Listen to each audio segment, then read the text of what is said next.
I'm really aware, the thing I'm most aware of is just how unevenly felt the impact of lockdown is, not only in the UK, but across the world. And that's something that I feel very strongly every day. I'm really, really alert to that. What is it about now, and what is it you're noticing about the unevenness that makes you say that in your first two sentences?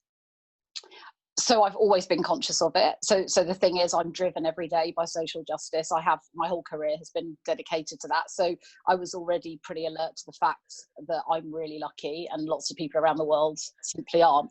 Even if I think about something in this crisis specifically, when we heard the list of key workers, the frontline heroes that have kept us going through this crisis, it didn't take very long to calculate that it would be better if they were paid much more than they currently are. Beyond kind of the societal issues, beyond kind of access to healthcare, beyond job security, and any number of kind of social issues. Even when I think about the government and how they're leading us through this, we are so privileged to be, I think, in a country, and I'd never forget this, where we can openly evaluate and debate the merit of their decisions. You can feel it in society. There's a bit of a growing distaste for the fact that there is such inequity. And I think probably we all now have a responsibility to try and address that and think about not only recovery, but also redistribution in as many ways as we possibly can, whether that's about power, wealth, resources, getting to some countries where there's no access to healthcare or indeed clean water to wash your hands. So I think we've got to make something good come of this. I think it would be unforgivable to march on regardless now that we've kind of seen that in such sharp focus.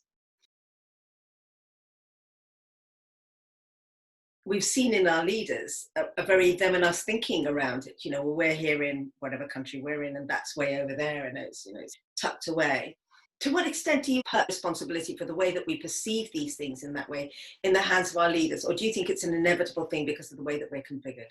So this is a really testing time politically, and we're watching every leader respond. The national identity is certainly something that governments are using and leveraging in their communication, in the way they speak to our collective conscience, the way they rally us, and also my local identity, because I've never spent so much time so close to my neighbours. I personally don't feel less compassionate about people in other parts of the globe that are going through the same suffering than I do the people in my street.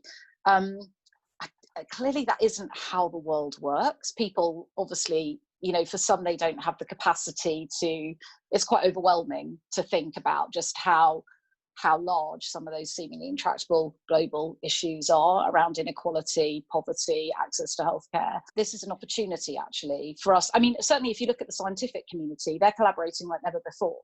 So I think there are opportunities that can emerge from this. I don't think that it has to be divisive. I do think it's going to get challenging when we think about things like the global deployment of a vaccine and the decisions that are taken around that. And I think we probably owe it to anyone that's been, the people that have made really, really large sacrifices through this to try and be better, whether that's politically, whether that's as leaders, whether that's in business, whether that's as colleagues and as neighbours and as friends. I really hope that's what we can do as a result of having gone through this together. It's very easy to think about all the theory of leadership and what do we need and what should we be demanding and how accountable should they be, but I really think people are just doing their best, and this is really uncharted territory. So I'm trying to think about a positive view about the things we can learn and build on.